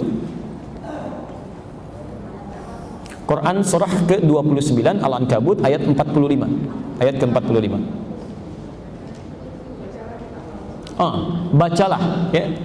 Bacalah. Lihat sekarang lihat Qurannya. Jangan lihat terjemahnya, sekarang lihat Qurannya. Utslu ya. Di situ diartikan bacalah. Jelas ya? Sekarang ibu cek di mushaf yang ibu pegang atau bapak pegang, silakan sampaikan pada saya mushaf mana yang terjemahannya bukan bacalah. Saya kira semua mushaf yang dicetak di Indonesia ini menggunakan terjemah dengan kalimat bacalah. Pertanyaan saya, kok bisa dua kata berbeda diterjemahkan dengan kalimat yang sama? Ya. Kenapa wahyu pertama turun Iqra terjemahannya bacalah? Sedangkan setelah wahyunya turun, banyak ayat turun, berubah menjadi utslu diterjemahkan dengan bacalah juga. Padahal ini dua kalimat yang berbeda. Ya. Kalau kita sebutkan Iqra,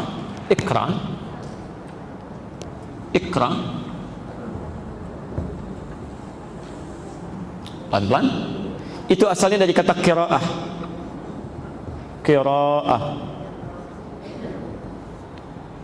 Kalau kita sebutkan utslu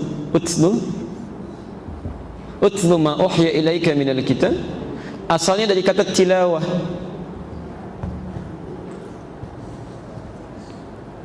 Pernah dengar qiraah Quran? Pernah dengar tilawah Quran? Baik, apa perbedaannya? Mari kita lihat ya. Kalau qiraah itu hanya sekedar baca, membaca yang nampak, yang tertulis, tanpa menuntut kita memahami artinya. Baca saja ya. Pelan-pelan.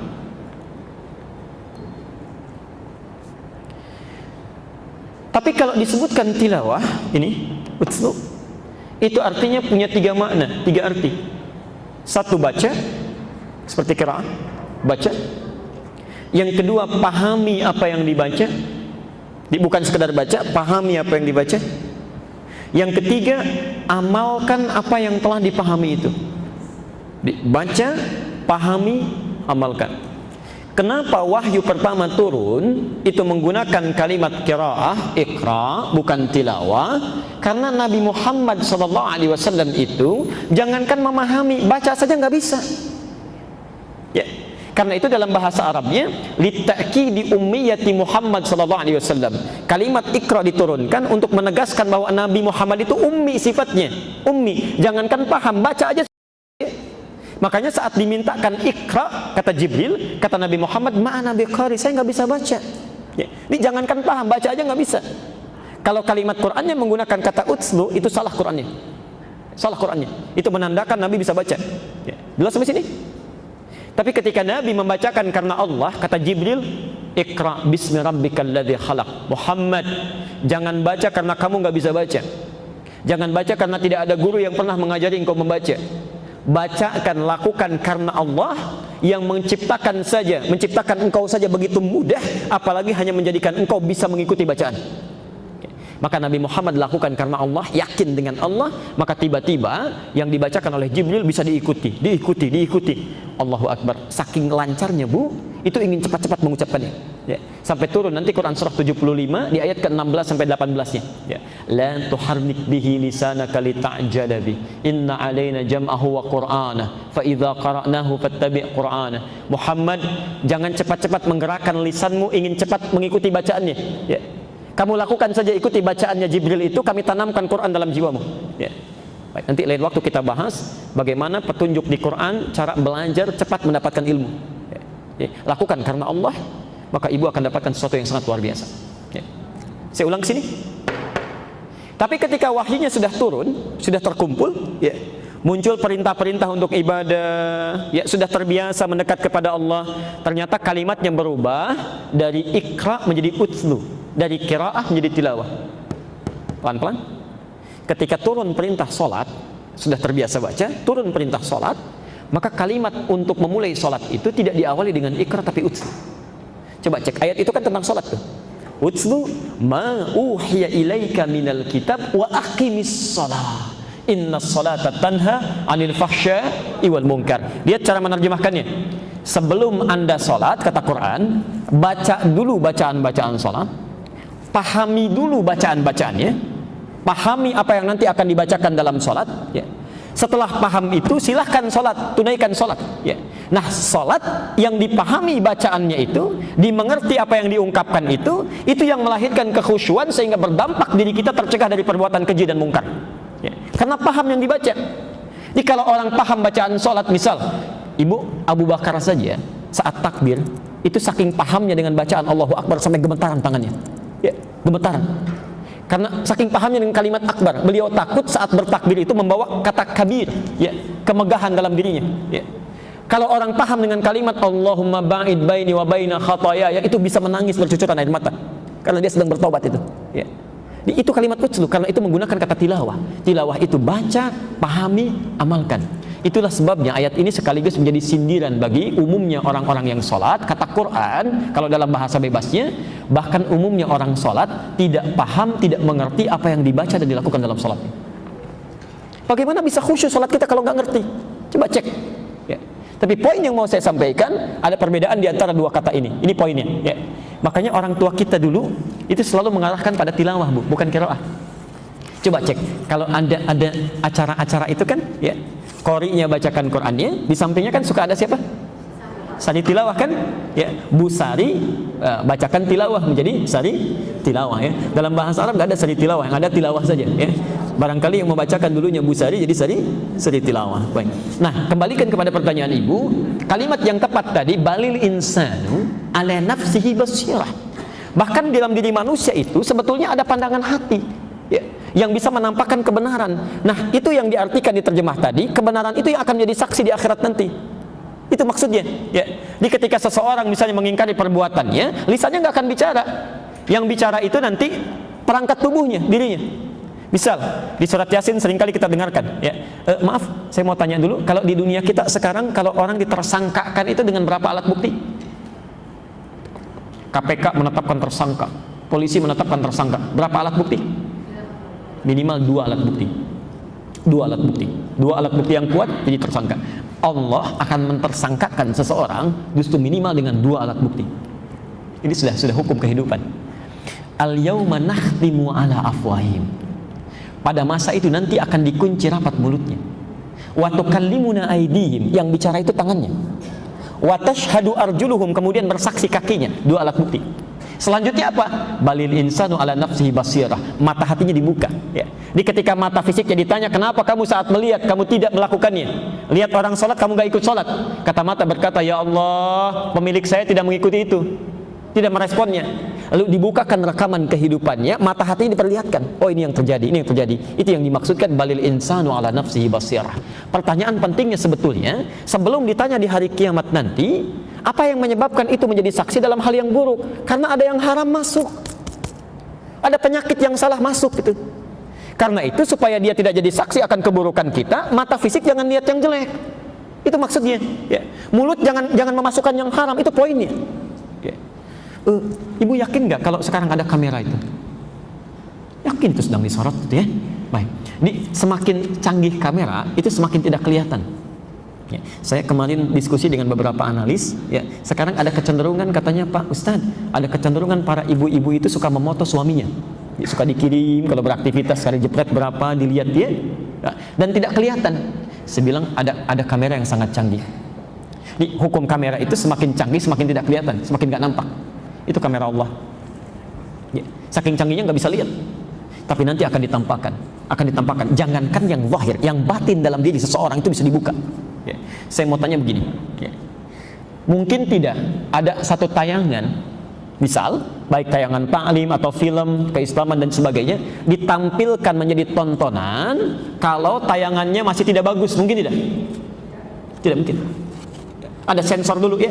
Ya, gerakan yang tidak bagus, sensor, buang ya. Suara yang tidak jelas, dubbing supaya kedengaran bagus kan? Baik. Kenapa Anda tidak sensor film kehidupan kita sebelum diputar di akhirat nanti? Sensor dari sekarang. Barangkali ada gerakan-gerakan yang tidak bagus, sadar kita ada yang salah ya. Ada kata-kata yang harus didubbing. Barangkali lewat lisan itu ibunda Anda pernah menangis dulu, yang belum sempat termaafkan itu, saking meninggalnya, saking parahnya kemudian meninggal dunia, Anda belum sempat minta maaf.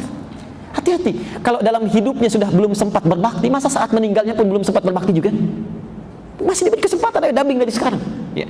Barangkali karena lisan itu orang pernah kecewa, tetangga pernah sakit hati ya, karena raut wajah itu Pak gitu kan, istri pernah kecewa, macam-macam terjadi. Ayo dubbing dari sekarang, sensor sebelum itu diputar ya. Barangkali masih diberikan kesempatan sampai hari ini karena ada yang harus diperbaiki. Ya. Assalamualaikum warahmatullahi wabarakatuh. Bagaimana caranya agar kita selalu bersabar dan berprasangka baik pada Allah walaupun doa yang kita panjatkan belum nampak hasilnya? Masya Allah. Saya beri gambaran gini. Quran surah kedua Al-Baqarah ayat 144 itu yang 3 tahun. Quran surah ke-21 ayat ke-83 sampai ke-84 itu yang 20 tahun. Satu, Quran surah 2 ayat ke-144 itu yang 3 tahun. Kedua, Quran surah ke-21 Al-Anbiya ayat ke-83 sampai 84 itu yang 20 tahun. Kemudian Quran surah ketiga Ali Imran ayat 38 sampai 39 ya. Quran surah ketiga Ali Imran ayat 38 sampai 39 itu yang puluhan tahun tak terlukiskan, bisa 70 tahun, 80 tahun dan sebagainya. Pelan-pelan Bu ya. Jawabannya, solusinya ada di Quran surah kedua Al-Baqarah ayat 186 dan Quran surah ke-21 ayat 90 sampai 91. Itu solusinya. Pelan-pelan. Baik, mari kita jawab. Nabi Muhammad SAW ya, saat beliau mulai menunaikan salat dalam misi risalahnya, itu selalu nengokkan kepalanya ke langit Bu, minta dipindahkan kiblatnya ya. Karena saat itu kiblat pertama menghadap kemana? Ke Baitul Maqdis ya, ke Baitul Maqdis. Jadi kiblat pertama saat salat itu menghadap ke Baitul Maqdis. Tapi beliau itu selalu meminta kepada Allah, nengok ke atas gini ke langit, mohon supaya bisa dipindahkan kiblatnya ke arah Masjidil Haram, ke Ka'bah ya. Ibu tahu apa yang terjadi? Apakah saat beliau seringkali mengadah ke langit begini dikabulkan doanya seketika? Tidak. Ternyata nunggu setahun, nunggu 2 tahun, baru setelah pindah ke Madinah, ya Masya Allah, setelah pindah dalam perjalanan ke rumahnya Ummul Bashar, diundang dalam satu jamuan zuhur, ya, berangkat beliau ke sana, saat makan siang itulah kemudian tiba panggilan salat, saat menunaikan salat baru turun ayat Al-Baqarah 144 itu. Setelah pindah ke Madinah kurang lebih 3 tahun itu.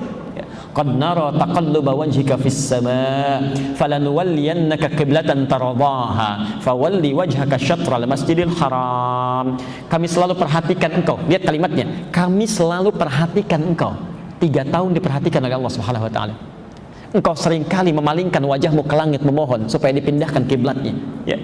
Fawalli wajhaka syatral masjidil haram. Mulai sekarang silahkan palingkan dirimu, pindahkan kiblatnya ke arah Masjidil Haram. Maka berputarlah salatnya 180 derajat begini, berputar, ya, dan diikuti oleh para sahabat. Sampai hari ini tempat itu kemudian dikenal dengan Masjid Qiblatain, ya, Masjid Qiblatain. Pelan-pelan.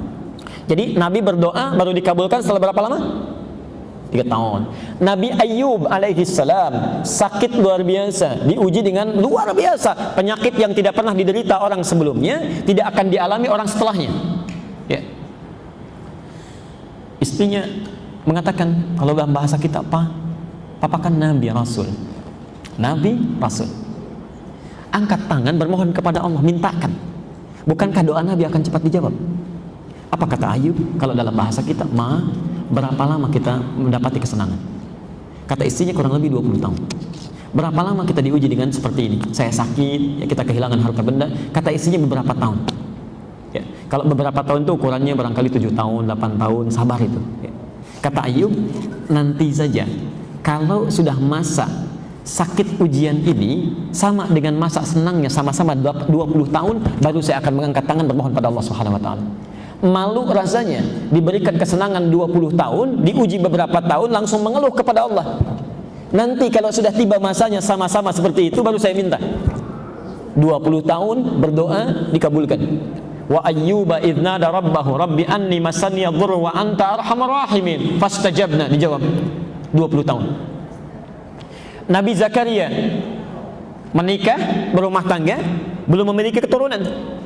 Tapi Masya Allah, tidak pernah putus asa, berdoa sampai dikatakan di surah Maryam itu, dari ayat 3 sampai dengan nanti puncaknya ayat 13 setelah lahirnya Yahya, itu kata beliau, saya tidak pernah putus berdoa, ya Allah, wasta'ala ra'su syaiba, sampai rambut saya memutih, beruban, fisiknya sudah lemah. Ibu bisa terbayang nggak? Ada orang berdoa terus sampai fisiknya sudah semakin lemah, rambutnya sudah beruban, artinya berapa tahun itu berdoa tuh? Belum terkabulkan.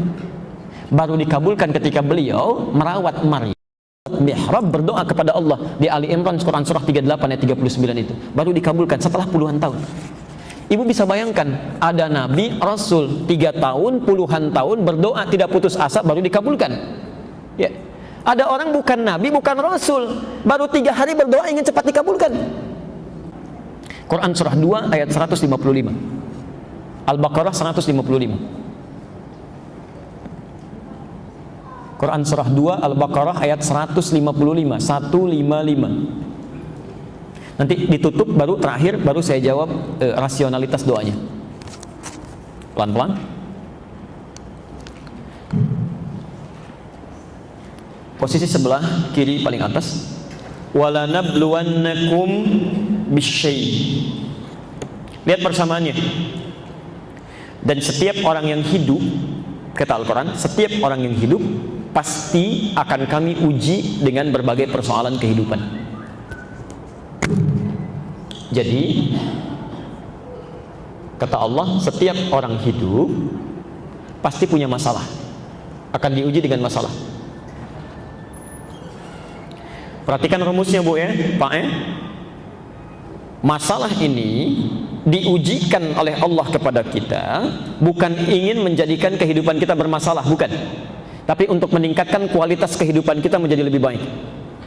Kalau tidak diciptakan marah, bagaimana ketahuan sabar? Kalau tidak dibuat bohong, bagaimana bisa ketahuan jujur? Ya. Kalau tidak diciptakan sombong, bagaimana bisa nampak rendah hati? Ya. Jadi kata Quran, pasti orang hidup itu pasti punya masalah. Tidak ada yang hidup yang tidak punya masalah. Ibu tuh kelihatan tenang-tenang nulis, itu mustahil nggak punya masalah itu. Ya, barangkali lebih besar dibandingkan dengan yang terlukis kan. Ya. Di saat seseorang tidak ingin punya masalah, itu artinya nggak mau hidup. Ya. Karena persamaannya hidup pasti punya masalah. Saat dia tidak punya masalah, pasti sudah tidak hidup. Ya. Saya cek dulu, ibu ingin punya masalah atau tidak? Tidak. Agak bingung ini, ya. Dijawab pengen, takut gak bisa selesai, ya. Dijawab tidak, takut gak hidup.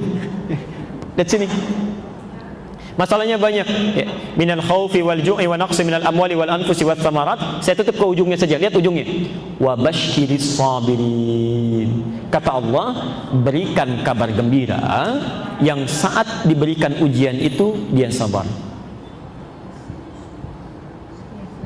Pelan-pelan dia sabar.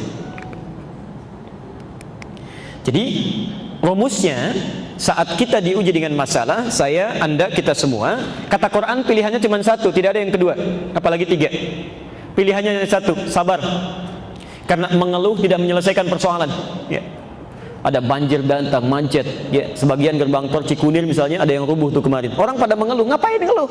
Ya. Toh mengeluh juga tidak akan bisa memperbaiki itu lagi. Terima dulu. Ya, sabar dulu, terima. Kesabaran nanti melahirkan pikiran yang jernih, respon mulai muncul.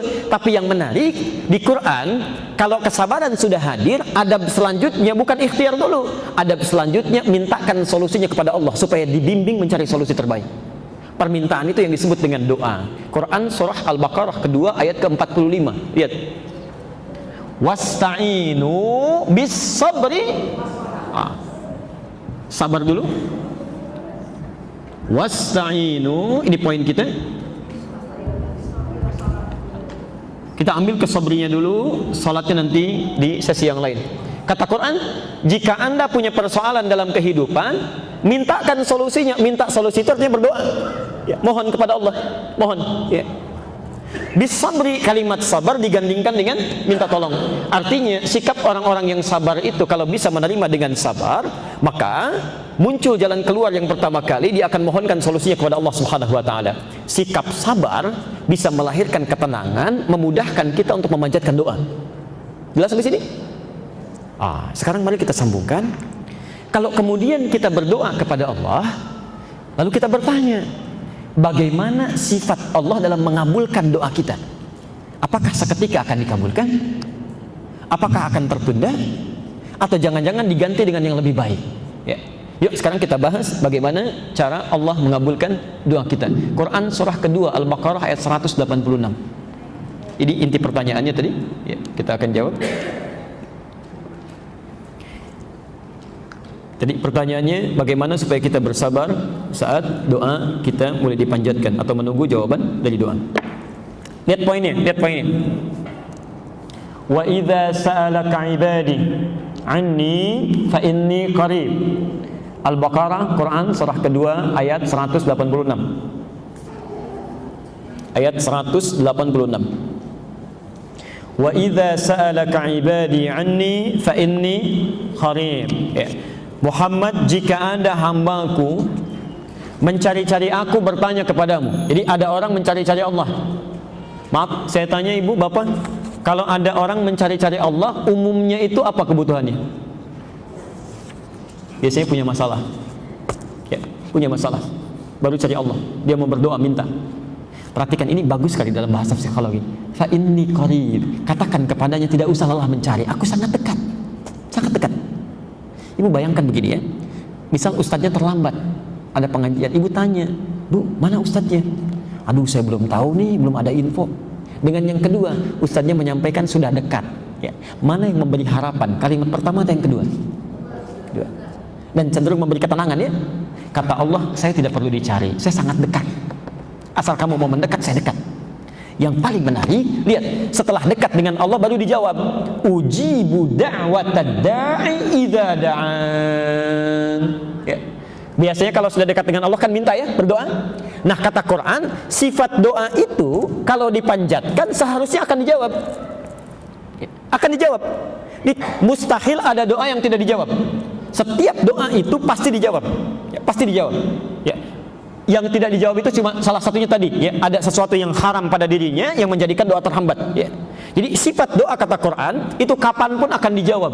Bahasanya menggunakan ujib, fi'il mudhari, pakai hamzah, ya. Kalau kalimatnya fi'il mudhari dalam bahasa Inggris itu setidaknya punya 3 makna, ya. Present, continuous, atau future. Kalau tidak sekarang dijawab, nanti dijawab, atau di masa yang akan datang pun akan diberikan. Sekarang perhatikan. Cara Allah menjawab ini ternyata nanti ada 3 cara. 3 cara. Bisa present saat dia meminta, seketika diberikan. Ibu minta, ya Allah, anak saya mau ujian, mohon luluskan ya Allah, seketika diberikan. Baik. Dua, pelan-pelan. Dan kita berakhir di sini ya, mohon maaf karena kami harus ada di tempat lain harus mengisi. Kata Quran, Allah akan memberikan jawaban doa saat kita sanggup untuk menerimanya. Ya. Di yang pertama langsung diberikan. Yang kedua ditunda sampai kita sanggup menerima apa yang kita mohonkan. Ya. Saya berikan ilustrasinya begini. Ibu punya anak SD, masih baru masuk SD kelas 1. Lihat teman-teman di sekitar yang sudah senior dibandingkan anak ibu itu sudah punya motor. Lantas anak ibu meminta anak bapak supaya bisa dibelikan motor. Anda punya kemampuan, dibelikan tidak? Tidak. Umumnya tidak. Umumnya tidak. Akan ditunda itu sampai dia sanggup untuk bisa menaikinya. Siap. Nah, ada sifat doa begitu. Kadang-kadang saat dimintakan menurut Allah, kamu jangan dulu. Ya Allah, saya butuh kendaraan ya Allah, ya, supaya dengan kendaraan itu hamba bisa lebih mudah mengikuti taklim, salat berjamaah. Kata Allah, jangan dulu sekarang, karena iman kamu belum kuat, masih naik turun. Nanti begitu punya kendaraan mulai muncul ria, amal kamu bisa habis. Ya. Wah, kalau dulu kan tinggal jalan, begitu punya motor, den, ya, baru berangkat masjid diputar-putar komplek tetangga itu ya, nggak tahu tetangganya sedang ke Bandung itu, pahalanya habis. 3, Allah akan mengganti, ini poin pentingnya, mengganti apa yang diinginkan dengan apa yang dibutuhkan. Allah mengganti apa yang diinginkan dengan apa yang dibutuhkan. Kadang-kadang keinginan kita itu beda dengan kebutuhan kita. Karena itu saat kita meminta sesuatu, ini seringkali tidak sadar bahwa sebetulnya yang dimintakan itu sudah dikabulkan, cuma kita tidak sadar. Lebih baik sesuai dengan kemaslahatan hidup kita. Ingat, pengabulan doa itu bersanding dengan kebutuhan, bukan keinginan. Ya. Nah sekarang, bagaimana sikap kita kalau ternyata apa yang dimohonkan ini nampak belum terkabul seketika? Sama seperti Nabi meminta dikabulkan 3 tahun kemudian, Nabi Ayub 20 tahun kemudian, Nabi Zakaria puluhan tahun kemudian. Karena menurut Allah Nabi saja belum siap sekarang, nanti ada tahapan-tahapan. Ya, barangkali kamu belum banyak berdoa, sekarang kamu banyak berdoa, pahala datang. Ya, dengan banyak berdoa tahajudnya jadi lebih rajin. Ya, bukankah kalau sudah punya masalah tahajudnya jadi rajin? Ya, puasanya meningkat, baca Qurannya nambah. Ya, itu di Quran surah ke-70 ayat 19 sampai 23. Itu kata Quran begitu tuh. Ada yang demikian. Ya, di Allah kadang-kadang biarkan itu supaya pahala berkumpul. Ya, tapi yang menarik, cara kita menyikapinya itu tidak mudah. Kadang-kadang naik turun. Apa Allah tidak mengabulkan juga ya? Nah, kita tutup. Kalau dalam suasana demikian, maka Allah berikan jawaban di Quran surah kedua Al-Baqarah ayat 216. Ini pamungkasnya. Ya, Quran surah kedua ayat 216. Posisi sebelah kiri paling atas. Sudah? Kutiba alaikumul qitalu wa huwa kurhul lakum. Jika Anda punya persoalan serius dalam kehidupan, ya, saya ulang. Kata Allah, diwajibkan bagi kalian itu berperang, memerangi diri. Ya. Ayat itu sedang berbicara tentang konteks jihad fisik, ya, konteks peperangan. Ya. Tapi ulama tafsir memahaminya dengan lebih luas. Ya. Perang yang paling sulit itu bukan memerangi musuh yang nampak, ya, tapi memerangi keadaan diri kita yang tidak stabil. Ya. Perang melawan iri hati, perang melawan malas, perang melawan dengki, ya, perang melawan hal-hal buruk dalam diri. Nah kata Quran, lihat kalimatnya. Kalau ibu bapak punya perasaan-perasaan yang tidak baik saat berdoa kok belum dikabulkan juga, kata Quran perangi itu. Ya. Wa huwa kurhul lakum, walaupun saat memerangi perasaan itu barangkali tidak menyenangkan itu, gak enak. Ya. Lihat logikanya. Asa an takrahu syai'an fa huwa khairul lakum. Asa an takrahu syai'an fa huwa khairul lakum. Boleh jadi di balik yang tidak disukai itu ada hal-hal yang terbaik yang Allah siapkan untuk Anda. Kita harap-harap ingin dikabulkan segera, kata Allah jangan. Ada pahala yang saya mau berikan karena kamu seringnya berdoa, seringnya salat, seringnya baca Quran. Wa asa an tuhibbu syai'an fa huwa syarrul lakum. Tapi di balik yang kamu harap-harap cepat itu barangkali ada keburukan yang nanti bisa didapatkan. Apa logikanya? Ujungnya wallahu ya'lamu wa antum la ta'lamun. Karena Allah tahu apa yang terjadi di masa depan, kamu tidak tahu. Ya. Barangkali ibu minta cepat sekarang bagus, tapi di masa depan ada masalah. Ya. Ya Allah, mohon luluskan anak saya ya Allah ke ITB ya Allah. Ternyata tahun pertama nggak lulus, tahun kedua nggak lulus, ya. Baru diberikan lulus tahun ketiga. Atau bahkan mungkin dialihkan harap-harap ke ITB, tiba-tiba masuk ke YIN. Bisa terjadi, ya, bisa terjadi. Kami dulu 2003, Ibu, saya punya keinginan kuat ke Madinah dulu, ke Madinah. Bahkan dulu berkasnya dipersiapkan, kemudian diberikan rekomendasi, dan kalau dalam hukum diberikan tanda tangan yang rasanya di Timur Tengah itu sulit untuk menolak, ya, karena ada tokoh-tokoh tertentu di Indonesia yang kalau sudah memberikan rekomendasi itu cepat diterimanya. Ingin berangkat ke Madinah, Ibu tahu apa yang terjadi? Qadarullah seketika terjadi bom Bali, ya. Saat terjadi itu semua jatah-jatah beasiswa ke Timur Tengah itu ditutup peluangnya. Jangankan lewat beasiswa, masuk ke sana saja itu diperketat, tertutup. Anda tahu apa yang terjadi? Ingin ke Madinah, ke Saudi, tapi berangkatnya ke Libya, ke Tripoli. Saya baru mengerti setelah terjadi, setelah selesai masa studi itu. Ternyata lewat Libya itulah kita bisa singgah, bukan cuma sekedar ke Madinah, ya. Kita bisa singgah ke Mesir, kita bisa singgah ke Tunisia, kita bisa singgah ke UAE, kita bisa singgah ke berbagai tempat, dan kita bisa ketahui itu. Kalaulah dulu Allah sampaikan saya, dikabulkan misalnya ke Madinah saja, belum tentu bisa masuk ke negara lain, ya. Tapi ternyata Allah menginginkan lebih. Karena itu, jika Anda sedang berharap sesuatu, sabar terima itu, barangkali ada yang lebih baik yang sedang Allah persiapkan di balik itu semua. Dan tolong jangan tergesa-gesa, kata Nabi, orang yang berdoa tergesa-gesa itu doanya tidak akan pernah dikabulkan. Ya. Kata sahabat, kita tutup, wa manil ajalah ya Rasulullah. Siapa yang tergesa-gesa itu ya Rasulullah? Yaitu orang yang saat berdoa langsung menyimpulkan doanya tidak terkabulkan, maka sepanjang dia berdoa tidak akan pernah dikabulkan lagi. Ya. Di apapun yang sudah disampaikan, tugas kita berdoa, tugas Allah mengabulkan. Dan tolong jangan mengerjakan sesuatu yang bukan urusan kita, ya. Jangan dipikirkan itu, cukup ibu berdoa saja, nanti giliran Allah yang mengabulkannya. Kami kira kita cukupkan dulu ya untuk pertemuan hari ini. Mudah-mudahan ada manfaat yang bisa didapatkan. Yang belum terjawab ini saya pegang, insya Allah nanti pertemuan berikutnya kami akan bisa bacakan ini ya. Kemudian mohon izin menyampaikan informasi sebelum menutup. Satu, ibu yang punya waktu luang nanti tanggal 21 Februari hari Ahad di Bekasi kami punya, insya Allah akan mengadakan acara namanya Bekasi Ihsan Fair, ya, Bekasi Ihsan Fair.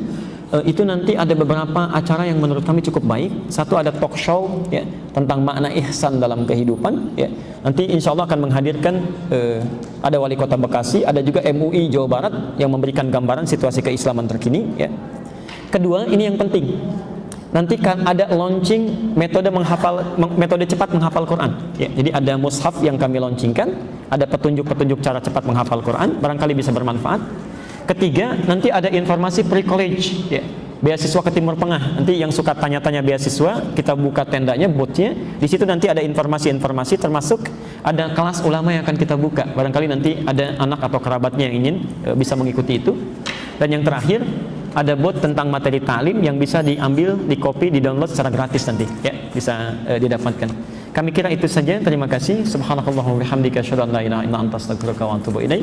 Wa akhiru da'wana alhamdulillahirabbil alamin. Wa lafu minkum. Assalamualaikum warahmatullahi wabarakatuh.